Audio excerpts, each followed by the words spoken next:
Welcome to the deep dive.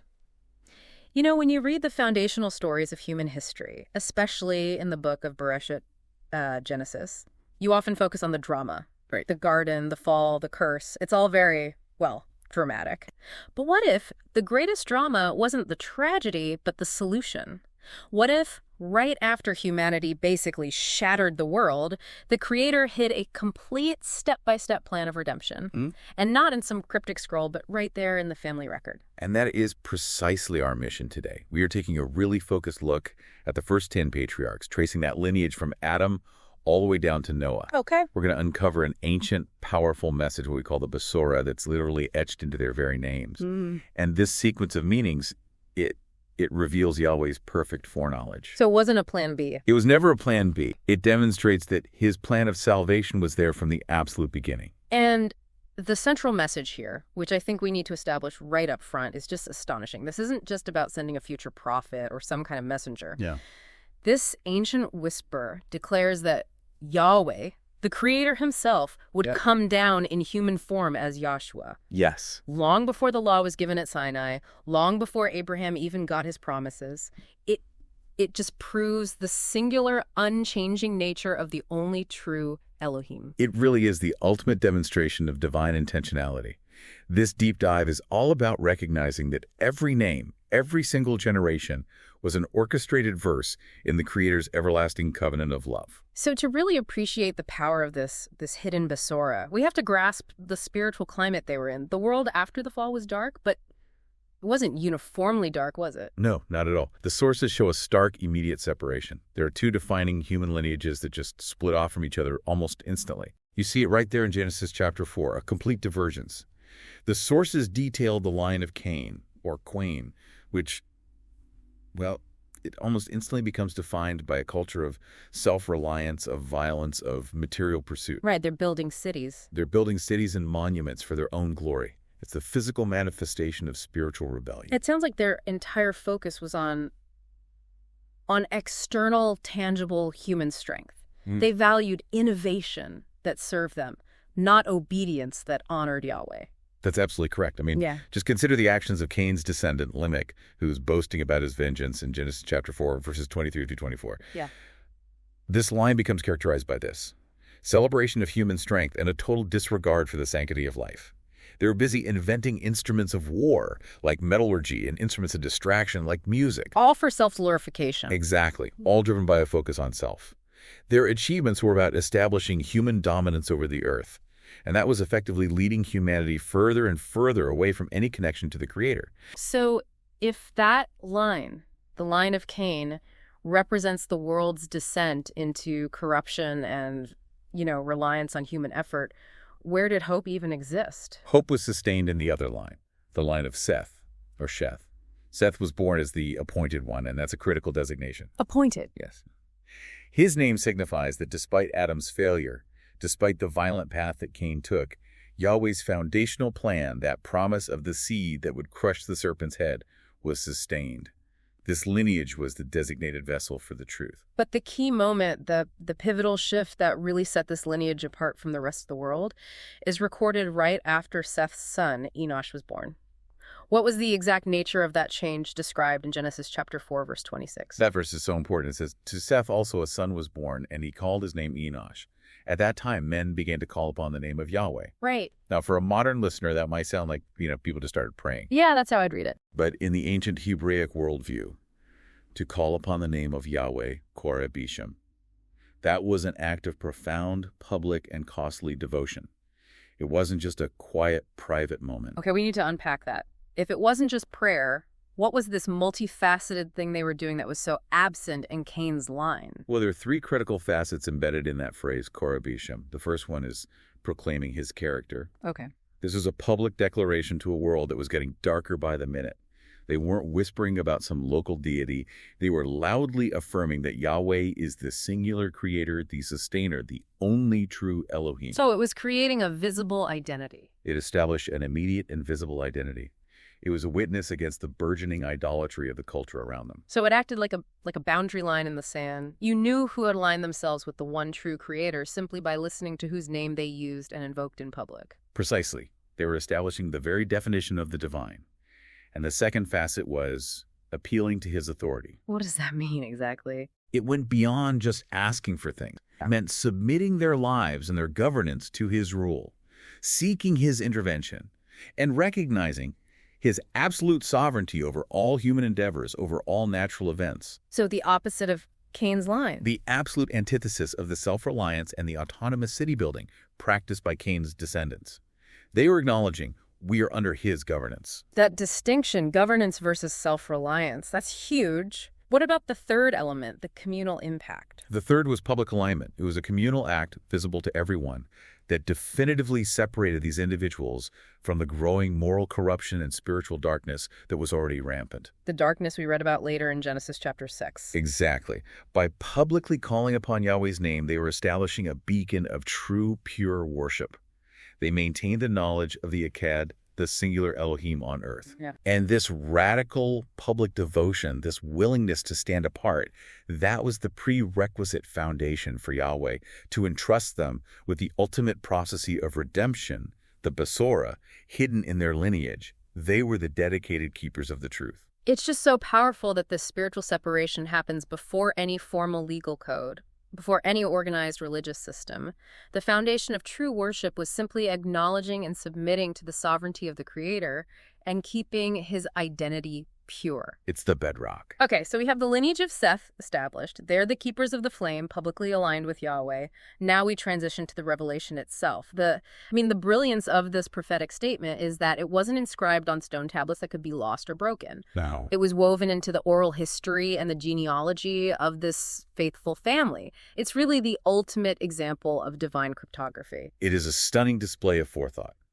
For millennia, these names were simply recorded as the lineage, passed from father to son in the line of Seth. That's all they were. Just a family tree. Just a family tree. Yet when we translate the names systematically from the ancient Hebrew, they coalesce. They form a complete, coherent narrative of redemption. So let's break down these 10 names and establish the meaning of each link in this prophetic chain. All right, let's do it. Starting at the very beginning of the human story. Adam, Adama. It signifies man or humanity. This is the subject of the entire statement. The story starts with the fallen created being. It establishes the context. The focus is on man and his condition after the transgression. The next link in the chain is the one we already discussed, the appointed replacement. That's Seth or Sheth. Its meaning is appointed. This is the divine response to the fall. Yahweh appoints a new seed, a lineage dedicated to his purpose, ensuring that human history remains aligned with his redemptive covenant. So this name affirms that salvation isn't random, it's appointed. It is appointed by the Creator. After Adam, the fallen man, and Seth, the appointed lineage, comes Enosh. What does this name introduce to the developing narrative? Enosh. This name means mortal, frail, or man in his weakness. This immediately acknowledges the devastating consequence of the fall. Humanity is now finite. We are dying. So it's a reality check. A very sobering one. It's a recognition of our inherent vulnerability. We're reminded of the frailty captured in Psalms chapter 8, verse 4, where the psalmist questions, "What is man that you are mindful of him?" This name introduces the critical problem that requires divine intervention: mortality. If mortality is the problem, then the resulting life experience under the curse is described by the fourth name. That's Canaan, or Kenan, which means sorrow or lament. This name derives from Kina, which means a lamentation or a dirge. It reflects the suffering, the intense hardship, and the pain introduced by sin into the human experience. The toil, the sweat. The struggle of life under the curse, exactly. Referencing Genesis chapter 3, verses 16 through 19, the increased pain in childbirth and the struggle with the land. So the first four names, they set up the diagnosis. Which is? Man is appointed mortal sorrow. Wow, that is the complete diagnosis of the human condition right there. It's dark, it's finite, and it requires something external to save it. Now, how does the narrative shift? The narrative takes this abrupt, incredible turn with Mahalalel. This magnificent name means the blessed Elohim. The blessed Elohim. It is a powerful declaration, and it transitions the focus entirely from the human diagnosis to the divine actor. It establishes Yahweh's character as the source of all blessing and the only one capable of intervening. This isn't passive hope. It's an active identification of the only one who can fix the problem. So if the blessed Elohim is the actor, what is the action he promises to take? His action is revealed in the very next name, Jared or Yared. This name comes directly from the root yared, meaning to descend or shall come down. Shall come down. This is where the prophecy becomes utterly specific. It is Yahweh declaring his personal physical intervention. He will not send an angel or an emissary. He will descend to humanity himself. This is the cornerstone of the Basora. The Creator is coming. That is a staggering claim to encode into a child's name. I have to pause for a moment. Does that word yared carry the weight of an eternal commitment, or is it more like a temporary visit? That's a great question. The usage of yared throughout Scripture emphasizes a purposeful descent, and it often results in a change of state or situation. Okay. When Yahweh yared to Babel, he disrupted the human effort. When he yared upon Sinai, he established a covenant. So here, the use of yared in Jared's name, it points to a definitive permanent change brought about by the divine presence in the physical realm. So an intentional self-sacrificing descent. That's a perfect way to put it. And when he descends, what is his purpose? The next name tells us that. It does. Enoch or Chinoch. Enoch means teaching, initiated, or dedicated. This highlights the instruction, the spiritual initiation, and the truth that would accompany the divine arrival. So his purpose wasn't just to appear, but to actively teach. To teach and dedicate humanity back to the ways of Yahweh. And it aligns perfectly with the famous description of Enoch himself, who walked with Elohim, as noted in Genesis chapter 5, verse 24.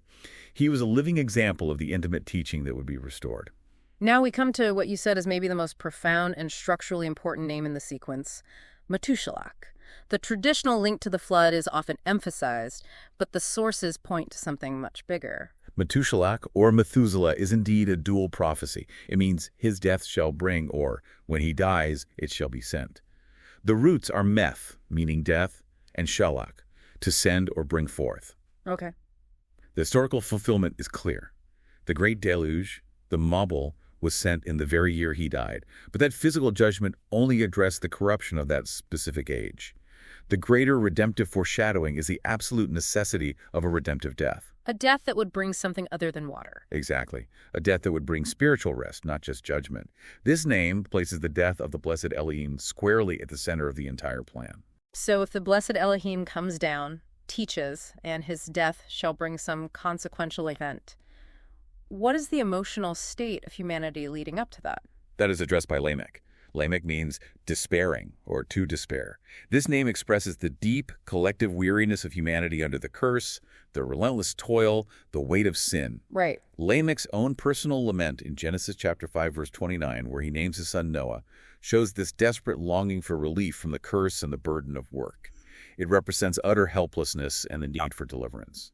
And finally, the conclusion, the glorious answer to the diagnosis of mortal sorrow and the state of despairing. The conclusion is Noach, or Noah. Noah means rest, or comfort. This name signifies the ultimate outcome of Yahweh's entire plan. The true rest, minutia, comfort, and release secured by the divine sacrifice. It is the peace that comes from the cessation of the spiritual curse and the burden of sin. Okay, let's just take a breath here. For you listening, we have to synthesize this. When you take those 10 names, the entire Basora is just laid bare. Spanning thousands of years, known to the world's first faithful family. Listen to the synthesized prophetic statement clearly. It's man, Adam, is appointed, Seth, mortal, Enosh, sorrow, Canaan. But the blessed Elohim, Mahalalel, shall come down, Yared, teaching Enoch that his death shall bring Methuselah, the despairing Lamech, rest, Noah. That is truly mind-blowing, but I have to ask a critical question based on the sources. If this Basora was so clearly laid out in the names and known to this early lineage, why don't we see a continued explicit emphasis on this exact theological framework? I mean, this translated genealogy. Why does it seem to become a secret whisper rather than the primary teaching? That is a profound question, and it really speaks to the nature of human failure and the necessity of Yahweh's direct intervention. Firstly, as Genesis chapter 6, verses 1 through 7 shows, even the line of Seth rapidly became corrupted. The knowledge of the Besorah was entrusted to men, and, well, men often fail to preserve pure truth. Over time, names are retained, but the deep spiritual meanings can be forgotten or overlaid with personal history. That makes sense. Secondly, and this is more critical, the message was prophetic. It revealed the truth, but the full understanding, the mechanics of how Echad Yahweh would manifest, that required the context of the law and the sacrificial system that followed with Moshe. So the law illuminated the prophecy. It did. The prophecy was the roadmap, but the law became the detailed signpost that showed the necessary sacrifices and explained the need for atonement. So it remained a seed of hope, a testimony to Yahweh's faithfulness preserved in the historical record. Even if the later generations failed to teach the translation explicitly, it just confirms the plan was fixed from the very beginning. Absolutely. It demonstrates Yahweh's everlasting ahabah, his covenant love. He saw the end from the beginning, and he established the solution before the problem even reached its catastrophic climax. The ultimate fulfillment of this prophecy is contained in those two names, Mahalalel and Jared. The blessed Elohim shall come down. This brings us directly to the most critical theological point in this entire deep dive, the identity of the Messiah. Who is this blessed Elohim who descends? We have to anchor this discussion in the absolute foundational truth of the scriptures regarding the identity of the Creator. The blessed Elohim is the singular, absolute Yahweh. He is Echad, pronounced Echad, which means absolutely one. Many traditions speak of a compound unity or a trinity. If we adhere strictly to the ancient sources, what is the emphasis on Yahweh's singularity? The emphasis is uncompromising. Deuteronomy chapter 6, verse 4, the Shema is the cornerstone. Hear, O Israel, Yahweh our Elohim is one Yahweh. One Yahweh. One Yahweh. The sources confirm that Yahweh is a singular being. The context of the Shema when it was given was to directly counter the polytheism and the multiplicity of the surrounding pagan nations. So it was a direct refutation of their beliefs. A direct refutation. If Yahweh intended to convey a compound unity or a multi-person Elohim, the language used would have been far, far different. And Isaiah chapter 45, verses 5 through 6 reinforces this. I am Yahweh, and there is none else, there is no Elohim beside me. The entire theological structure of the Old Testament sources is designed to affirm absolute singularity. That distinction is crucial. If Yahweh is Echad singular, how then does he fulfill the prophecy of coming down that Jared promises without compromising that singularity? The coming down is the manifestation of the singular Yahweh in the flesh, Yahshua the Messiah. Yahshua is Yahweh. He is not a separate divine person, nor is he merely a messenger invested with divine power. He is the physical, tangible appearance. Yes, the visible expression of the invisible Creator. When Yahshua was stated in John chapter 14, verse 9, "He who has seen me has seen the Father," he was affirming this very truth of manifestation. And the Apostle Paul, Shaul, he clarifies this with incredible power in his letters. Absolutely. Colossians chapter 2, verse 9 is so explicit.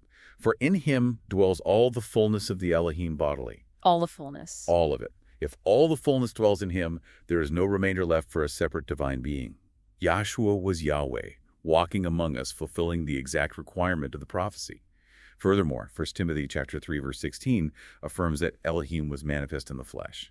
So the blessed Elohim, promised in the name Mahalalel, is Yahweh himself. Stepping down yard into his creation to accomplish salvation. So the coming down wasn't the arrival of someone sent by Yahweh. It was Yahweh, who is everywhere, confining the fullness of his presence to a human vessel so that humanity could interact with him and witness the Basora realized. That's the essence of the incarnation from the perspective of the singular Creator. It was Yahweh making himself tangible and accessible, and it was all driven by ahabah, by love. This also explains why his name, Yahshua, is so significant. It means Yahweh is salvation. He was the living prophecy, the walking fulfillment of the Besorah. Because only the infinite sacrifice of the Creator himself could pay the infinite debt of mortal sorrow accumulated by all humanity under the curse. A merely human sacrifice, no matter how pure, would still be finite. It wouldn't be enough. It wouldn't be enough. The death of Yahweh in the flesh provided the ultimate singular atonement. It satisfied the requirements of perfect justice and fulfilled the ancient promise embedded in Methuselah's name. This death was the consequential event foreshadowed for millennia, securing the deliverance. And what is the end result of this divine intervention, this monumental sacrifice as promised by Noah's name? The result is miniature rest and comfort.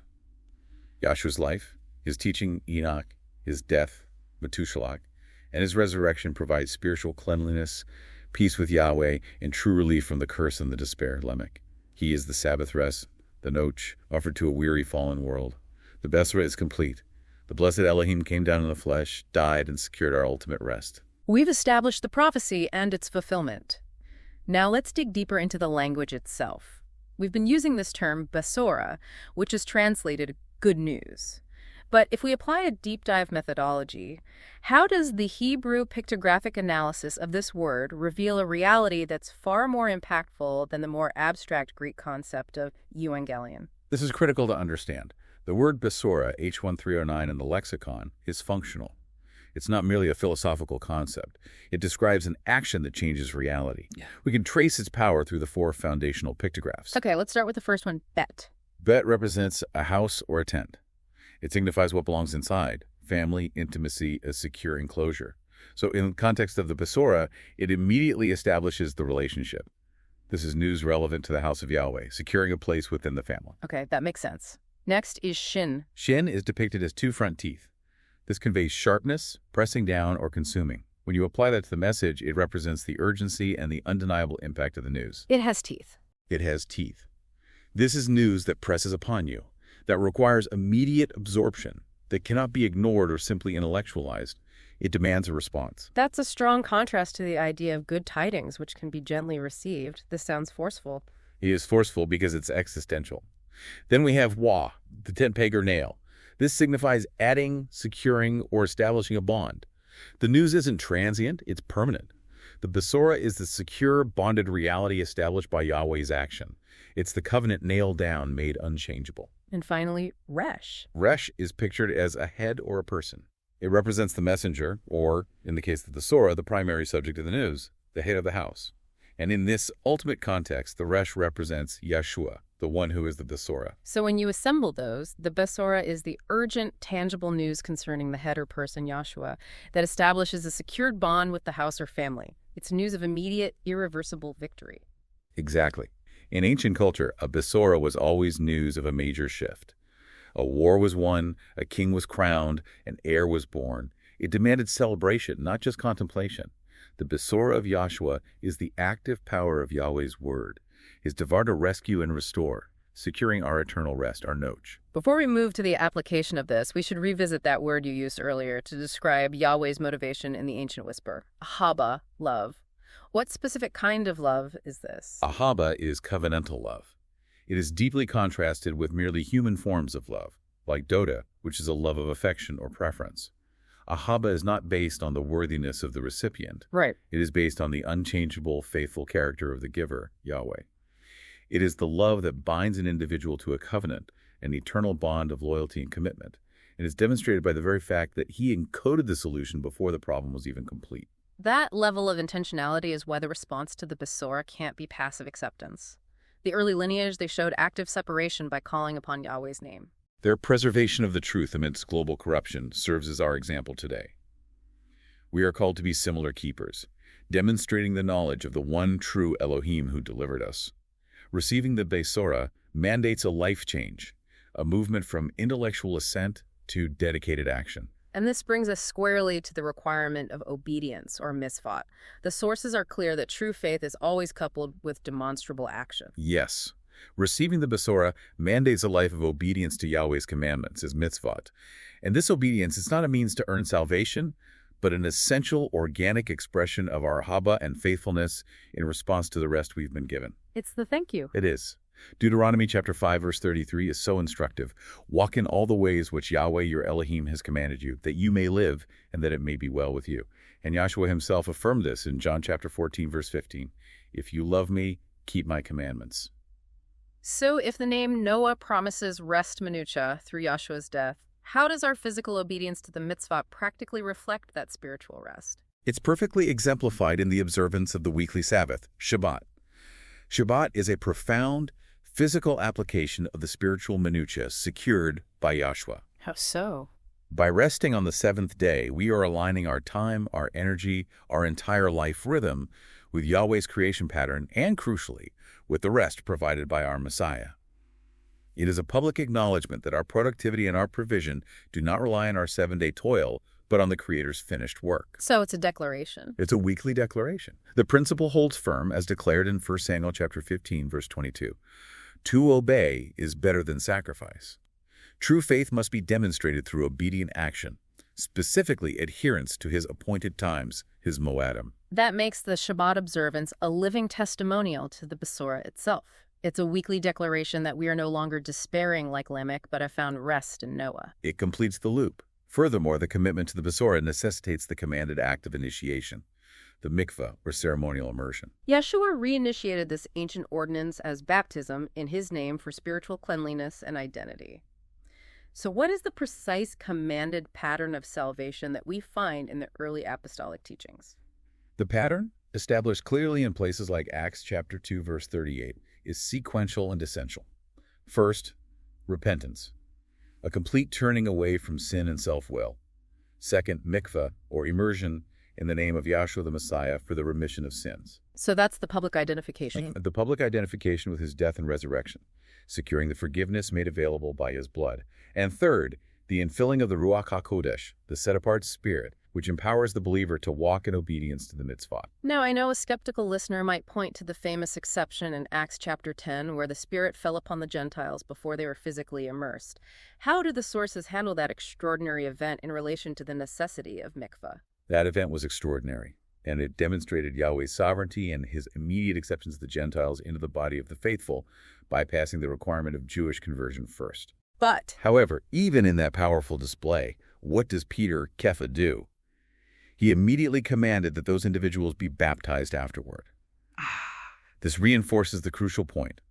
While Yahweh may pour out his spirit according to his will, the ordinance of mikveh in Yahshua's name remains a required act of alignment, obedience, and public identification for all who receive the Besorah. The physical act secures the rest promised by Noah. so the spiritual reality precedes the physical ordinance in that unique case, but the physical obedience is still mandatory to complete the pattern and stand in full alignment with the Messiah's command. Exactly. It's the sealing of the covenant and the public rejection of the old, despairing life. When we look back at the lineage Adam to Noah, we just see the profound depth of Yahweh's plan. His covenantal love, his ahabah, was so great that he not only foresaw humanity's catastrophic fall, but he meticulously encoded the entire solution into the very history of mankind. It's just incredible. It's a demonstration of his unchanging nature and his singularity, his echad nature, culminating in his manifestation as Yahshua, the one who came down yard and provided the ultimate rest noche.